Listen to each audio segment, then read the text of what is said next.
Greetings, ladies and gentlemen, it is I am the one and only Ray the Flying Squirrel here, and I am back for the likes of the Mexi Toys videos. And ladies and gentlemen, welcome back for some more of Let's Play of The Legend of Zelda Link's Awakening Remake for the Nintendo Switch. So, last time, we essentially did manage to able to hop back into the forms of the Dungeon Maker, and as a result, so far, we somehow managed to able to claim ourselves the final piece of heart. Because of that, we did somehow manage to able to conclude every single aspect in terms of level 2 tasks, and also about the fact that we also did manage to able to tackle through 2 different tasks during the forms of a level 3 portion of the Dungeon Maker. So generally speaking now, yeah, it looks like we are almost nearly at the end. Oh, in addition to that, we also did manage to able to claim ourselves the 3rd and the final fairy bottle, and as a result though is about the fact that we've got every single item inventory right now. So either way, so yeah, today for this video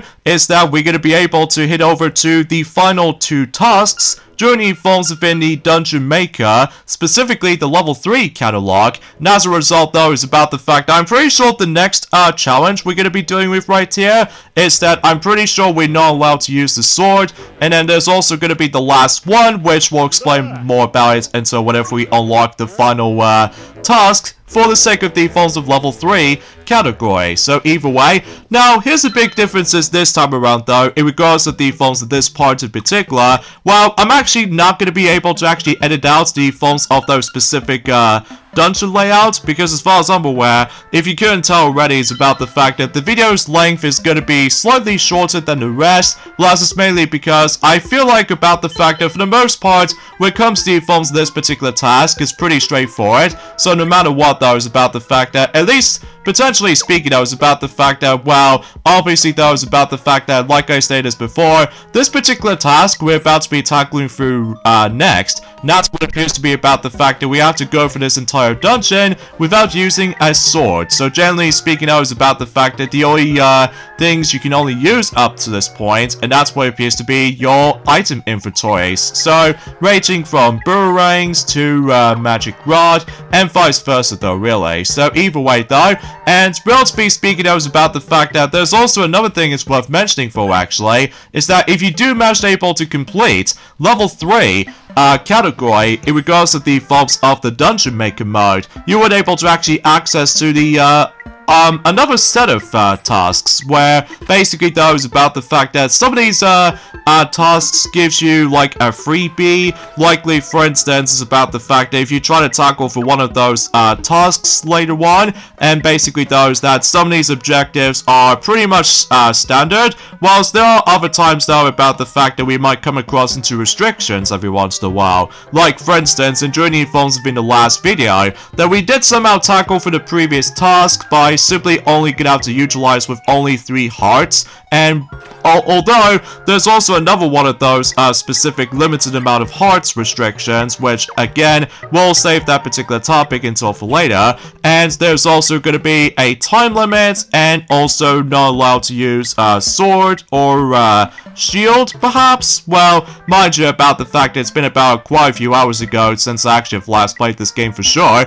because generally speaking though, it's about the fact that, well, today's date of course there is the 17th of October today, in some cases in 2024 today, and you know what that means folks? Yes, today marks today's release of Super Mario Party Jamboree, and let me tell you, I'm really looking forward to playing this game for reals now, especially concerning for the fact that for my first impressions, it's actually really good so far. Like for instance, it's about the fact that we can able to actually access to 20 playable characters right from the start. Mind you about the fact that you need to unlock the other 2 characters for, I'm not exactly sure what condition is exactly, because unlike the forms of how it does it in, let's just take a look back on the forms of the most ND Cube Mario Party titles in regards to the forms of unlockable characters. Like, for instance, in Mario Party 9, you're not able to actually unlock both Shy Guy and Kamek, or Magic Koopa if you lived in North America. You have to complete solo mode for the first time, and that's all you really have to do. And meanwhile, for Mario Party Island Tour, you're not able to unlock Bowser Jr., you need to complete Bowser's Tower for the first time around, and that was actually self-explanatory, because that mode is heavily utilizing mini-games and also boss mini-games even there as well. And meanwhile, when it comes to Mario Party 10 though, you have to unlock both Toadette and Spike on the forms of Toad's room by going into the shop menu. And that's all there is to really think about it. Self-explanatory really, much like the forms of how it does it in the Star Bank for Mario Party 6 to unlock Toadette, and also the duty-free shop for Mario Party 7 if you're able to actually unlock not only dry bones, but as well as Bodo as well. And every once in a while though is about the fact that it wasn't until in Mario Party Star Rush is that you have to unlock not only Toadette, but as well as Rosalina, Donkey Kong, and Diddy Kong. You have to increase your party level into a certain amount of numbers. So, yeah, nothing else to add. And usually in Super Mario Party, the original game, obviously though you have to unlock those characters in different conditions. Like for example, Donkey Kong, you need to be able to complete River Survival for a grand total of 3 times. And then you have to unlock Diddy Kong by simply completing the second world on Challenge Road. And I believe World 5, you were able to actually unlock Pom Pom. And finally, Dry Bones, you were able to actually see him occasionally in journey forms of the actual Party Plaza Hub World. So that's just to be expected. So either way though, so yeah, let me know in the comments down below for the question of the day. What was your thoughts about the forms of Super Mario Party Jamboree, or in some cases, what is your first impressions of you somehow experienced Super Mario Party Jamboree so far? For me though, I enjoy it so far. And to make matters even better, that the review scores has been recently popped up during the forms of around 2 days ago potentially. And as a result though, so far anyway, we actually got some pretty good review scores. However, there are some mixed reviews out there, so we'll run down the list. So, for instance though, is about the fact that IGN did somehow give the game, surprisingly enough, 9 out of 10. And meanwhile, when it comes to SAC News, obviously gives the game an 8 out of 10. Okay, not bad. And Game Reactor receives the game a 9 out of 10. And Metro also receives the game a 9 out of 10. However though, GameSpot only receives the game a 6 out of 10, so I'm a little bit mixed on it, which as a result though, yeah, I'll discuss more about that. And when it comes to other reviewers out there, like for instance my Nintendo News, did somehow gives the game an 8.5 out of 10, and also there's the forms of Nintendo Live, who also receives the game a 9 out of 10, means excellent, so yeah, that's actually pretty swell. But there's another critical review for the sake of the forms of Super Mario Party Jamboree, but however though, this one is even worse, and that's what appears to be Eurogamer. And Eurogamer, for some reason, gives the game 2 stars out of 5, and I was like,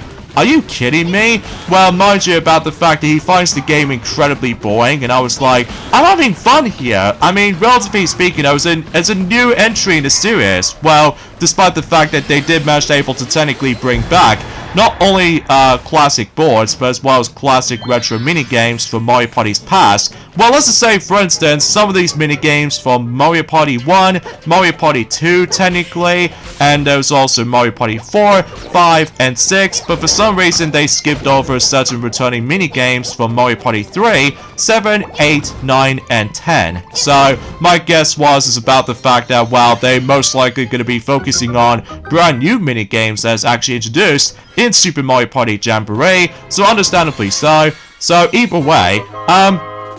in regards to the forms of the GameSpot review score, as I stated earlier, it receives the game a 6 out of 10, although he did say fair, but usually he did manage to able to point out there are some good parts and some bad stuff. Like, for instance, for the good category, he did mention that best original maps in years, and also dual back ally system, and it's still Mario Party, the classic traditional Mario Party, so what you expect. However, there are some bad things he did somehow point it out, like for instance far too much bloat in terms of modes. Although, don't get me wrong, it has a lot of replayability, especially concerning for the fact that we can able to try out a bunch of modes, much like the forms of how it does it in Super Mario Party the original, and that could be also applies with Mario Party Superstars. Well, not the forms of the top 100, because it's lacking in content, mind you. and he also complains about the fact that too many minigames regarded to side modes, which is specifically Koopalaffalon, Bowser's Kaboom Squad, and Rhythm Kitchen, and all that stuff. So yeah, much like the forms of how it does it on Super Mario Party, though, you have to play specific mini games if you decide to go and tackle through some side modes. So either way, however, though, this time around though is about the fact that there's now a grand total of 112 mini games all in total. So yeah, that's actually, you know, quite loaded, potentially. And also, he did complains about the fact that some minigames slow the pace too much or rely on random chance. I think it's more specifically, though, he did somehow complain about the forms of how dragged on the showdown minigames actually turns out. Although, don't get me wrong, though, I am still in the process of able to try to get used to with the actual new mechanics worked. But we'll definitely get into more details about the forms of Super Mario Party Jamboree once we decide able to do that particular Let's Play during at some point until next year, if possible. So, and finally, he did complain about the forms of Imposter Bowser is stupid. Well, that's just mainly because, obviously, though, Bowser was not playable in two of those modes in particular, which appears to be Koopalaffalon and Bowser Kaboom Squad. Although I'm sure it's still possible, you can able to actually still play the Survivalation mini-games on only in free play as Bowser. So it's pretty interesting about the fact that Bowser actually come across it to himself, but in imposter form. So yeah, it actually reminds me of so much of Mario and Sonic at the Sochi 2014 Olympic Winter Games in one of those dream events, which usually takes place in Mario's figure skating spectacular, where it's inspired by Super Mario 3D Land, if I was assuming so anyway. And generally speaking, I was about the fact I always liked the idea that Bowser did manage able to come across into himself. So because of this though, yeah, it's pretty cool and everything, especially concerning for the fact that I did manage able to test it out on my spare own time in Journey Forms within one of these regular game boards in Mario Party mode. And it is really crazy to see Bowser able to land on the Bowser space and able to actually come across into Imposter Bowser for negative events. So, I'm almost assuming about the fact they'll try to do the exact same system as the forms of the Amiibo Party from Mario Party 10, where if you land on the Bowser space, if you use the Bowser Amiibo, then if you land on the Bowser space, you're able to actually get positive events if you only play as Bowser, whilst unlike the other players, will receive negative events. So, but that's not the case as far as I'm aware. So either way though, yeah, kind of interesting. So, and in terms of the forms of how many mini games they somehow got in each and every single catalog, where it comes to more specifically though, I think there's like a grand total of, let's just say, 10 categories when it comes to the forms of the mini games variety. There's the forms of 4-player, 1 vs 3, 2 vs 2, dual mini games, item mini games, showdown, boss minigames, teamwork, Koopalaffalon, and rhythm minigames. So, in terms of the forms of 4-player minigames though, there's only a grand total of 29 4-player minigames, which is quite a lot. And when it comes to 1 vs 3 and 2 vs 2, both do somehow receive a grand total of 12 minigames. And on the subject for this matter though, duel and item minigames only receives a grand total of 5 of those minigames, similar to the forms of how it does it in, well, Mario Party Superstars, mind you. And when it comes to showdown minigames, well, obviously there's only 10 of them. And when it comes to boss battle minigames, there's only 5 of them, much like the forms of how it does it in Mario Party DS. And when it comes to teamwork and rhythm minigames, there's only like 10 minigames. And finally, Koopalaffalon obviously do have 14 minigames, which none of them you can play through during the forms within a Koopalaffalon when it comes to likely you go around the track and stuff like that. And 5 of them are usually trying to survive against with the forms of Imposter Bowser. So yeah, that makes it pretty obvious. And I found it very fascinating to me though, that when it comes to certain console Mario Party games, as far as I'm aware, that usually, relatively speaking, is about the fact that when it comes to Nintendo Switch selections of mini-games in terms of Mario Party games in particular, that it almost catches up to the forms of the GameCube mini-games variety when it comes to the Mario Party game series. So because as far as I'm aware, in the Nintendo 64 games of Mario Party, well, for instance, with both Mario Party 1, 2, and 3, and combine those 3 games into one, in regards of the forms of how much minigames they somehow got in total, with 3 games combined, the N64 trilogy of Mario Party games has received a grand total of 186 minigames. Well, again, if you're trying to combine with Mario Party 1, 2, and 3, and on the GameCube side of things though, usually for Mario Party 4, 5, 6, and 7, and if you're trying to combine those games into one, in regards to the forms of how many minigames they've got in total, in terms of the GameCube system, the Nintendo GameCube Mario Party games has a grand total of, I'm not joking, 307 minigames all combined. So because of that though, yeah, that seems quite a larger amount in regards to the forms of certain Mario Party games on the GameCube. So anyway, and on the subject for this matter though, in regards to the forms of the Nintendo Wii, where it comes to likely both Mario Party 8 and Mario Party 9 combined, that I believe there was actually 2 different total amounts, at least if you don't account the forms of repeated minigames, and during the forms of in dual minigames, because, well, yeah, relatively speaking, I was about the fact that when it comes to both Mario Party 8 and 9 combined into one, when it comes to a certain amount of minigames they've got in total, on the Wii side of things, when it comes to minigames variety, in the Mario Party series nonetheless, there's only like a grand total of 162 minigames, or technically 154 if you don't include the dual variants for certain minigames. So relatively speaking though, yeah, that seems quite a lot, potentially, although the Wii U only has like a grand total of 75 minigames, usually because of Mario Party 10 is the only Wii U Mario Party game to be released. So yeah, it seems very low. And it's also very low too in regards to the forms of the Game Boy Advance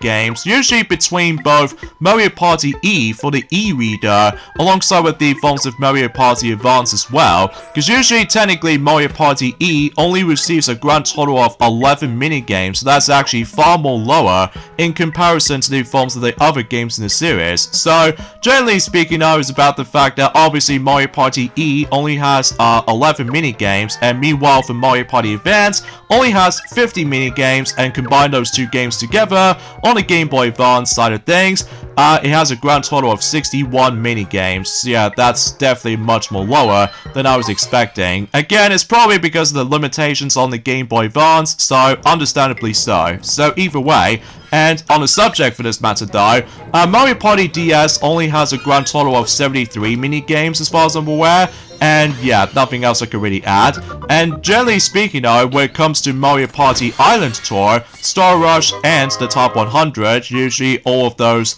games for the 3DS anyway, if you combine those games together when it comes to minigame amounts, that makes a grand total of 234 minigames combined for the 3DS Mario Party games for that particular knowledge. So, because obviously that was about the fact that when it comes to Mario Party Island Tour only receives a grand total of 81 minigames, and usually for Mario Party Star Rush, for some reason, only receives a grand total of 53 minigames, and for the Top 100 though, obviously it gets exactly 100 minigames. So, and finally, we're now on to the reaching point for the sake of the forms of the Mario Party games, for the sake of the forms of how many minigames they've got in total, at least depending on what system you play on. Like, for instance, in the,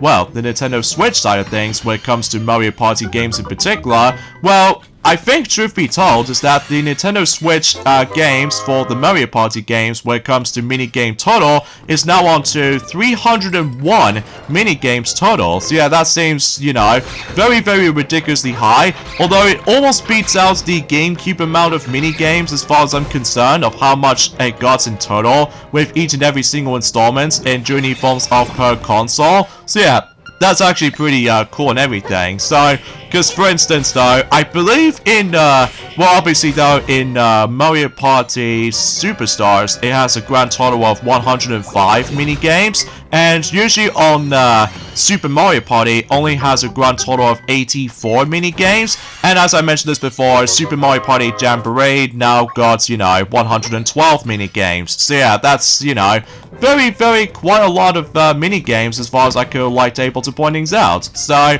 but either way, there's also another thing worth mentioning for actually, is about the fact that it's kind of unfortunate about the fact that recently though, Bandai Namco has recently cancelled a Nintendo product. So, I guess it's only the matter of time about the fact that where it may look like Kid Icarus Uprising Remaster is probably not going to happen anytime soon, unless if they decide able to actually move it over to the Switch successor if possible. But then again, though, we'll have to wait and see what happens. So, and as far as I'm aware, in regards to the forms of something else is also about to happen, that apparently, though, is about the fact that there's going to be something a little bit more of a secrecy going on in terms of the forms of Nintendo Switch Online Expansion Pack. Well, usually Nintendo tells Nintendo Switch Online Expansion Pack members to stay tuned for 2025, and I was like, oh, could they possibly try to bring something new to the table? Or perhaps even maybe they'll try to bring something a little bit differently for a change? Well, again, we'll have to wait and see what happens during at some point until in 2025, so we can pretty much expect that we have to wait for a little while at this point. So, anyways though, there's also another thing worth mentioning for actually, is about the fact that recently though, Tetris Forever has recently received the actual release date, and I think that game is about to be coming out at some point on November in this year, specifically though, November 12th of 2024. So generally speaking, that's roughly about 5 days after Mario Luigi Brothership. So generally speaking, that's as far as I can try to able to classify for mentioning about that. So yeah, everything else checks out there. And I suppose there's potentially the last thing I want to talk about is that, potentially speaking, is about the fact that apparently, though, that the Detective Pikachu movie sequel is reportedly going to have a reveal of a title. That's what appears to be called The Great Detective Pikachu, which is basically Detective Pikachu 2 movie, except the fact that it just only calls it The Great Detective Pikachu. So, yeah, I suppose that's all I can really think about it. And I have no idea when that film is going to be releasing exactly, because, mind you, about the fact that we haven't exactly heard anything in regards to the forms of the Pokemon stuff, since during the forms of the actual process of the actual development, in regards to the forms of the upcoming Pokemon Legends ZA, well, because potentially speaking, I was about the fact that we still have to wait for a little long while, and so God knows about the fact that if Pokemon Presents will make it happen, because mind you, it's been about, I would say it's been about 8 months ago since the previous Pokemon Presents presentation, since in June evolves have been February. So, usually relatively speaking, I was about the fact that we still have no idea what's going on with Pokemon for this year, because as far as I'm aware, unlike in last year though, that we've already received the DLC for both Scarlet and Violet, and generally speaking, that's as far as I can think about it. So anyway, I think that's as far as I can probably talk about this for this particular topic at this point, because mind you, about the fact that as you can tell, we're now on to the final task in Journey forms of the Dungeon Maker, at least to be more specifically for level 3 portion, and we can able to actually get this out of the way, because obviously though is about the fact that as you can tell, we now need to deal with this particular task within a time limit, which as you can tell, as soon as you're able to start this entire dungeon up, I believe the timer starts about 5 minutes left, so generally speaking, once you do manage to able to pass this, then obviously though we can now finish up every single aspect in terms of the Dungeon Maker, unless there are some optional tasks if you want to tackle those, but the reward you do get if you complete one of those tasks is that you only get a gold rupee, which it does give you about 300 rupees, so I suppose that's generally a good thing for you if you're trying to go after the remaining of those particular chamber stones if you so much more desires. So, this is War Masters. Okay, I wasn't expecting that, and as you can tell, we somehow claims the final heart containers. You know what that means, folks? We're now on to the 20th heart. So, yeah, because ever since in Journey Forms have been The Legend of Zelda, A Link to the Past, and onwards, then obviously that we're pretty much used to at this point. So, yeah, as you can see, there are some more tasks that's been unlocked, and as you can see about the fact that some of these tasks can be ranged from restrictions and non-restrictions. So, but then again though, it's just for bragging rights, I guess. Although I would have have liked able to tackle for these, but I'm afraid to tell you for this point, guys, getting all these chamber stones is not gonna happen, especially because it requires a lot of grinding, and as a result though, I just want to get this game finished before we move over to the next bunch of Let's Plays, or specifically the last batch of Let's Plays for 2024, before we move on to 2025 for sure, including with the forms of, you know, one of those videos I would like to think about. So either way, so yeah, that pretty much does it for the Dungeon Maker. So yeah, again, it's a pretty interesting concept, but there's one gripe I have with this though, is that I just wish there was actually more to it than this. Well, you can able to actually customize your very own dungeon if you want to be more desired,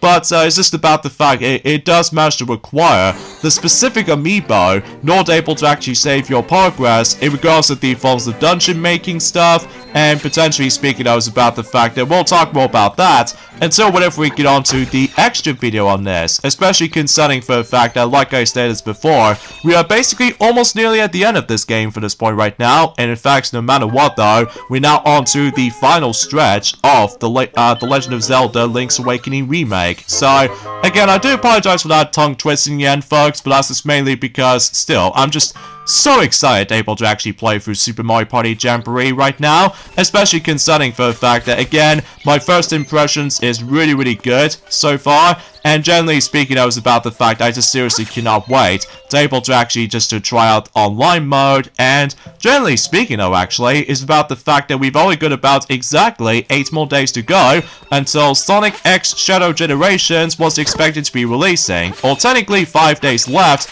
for early purchases or something, so I digress. So, yeah, I suppose with all of that being said, folks, is that we get endings at this point right here. So join me next time for more of Let's Play of The Legend of Zelda Link's Awakening Remake for the Nintendo Switch. Is that, well, we're now entering the final stretch of the game by going and tackle through the Windfish's egg and finish the game. So I'll see you guys until next Tuesday. Later, fellas.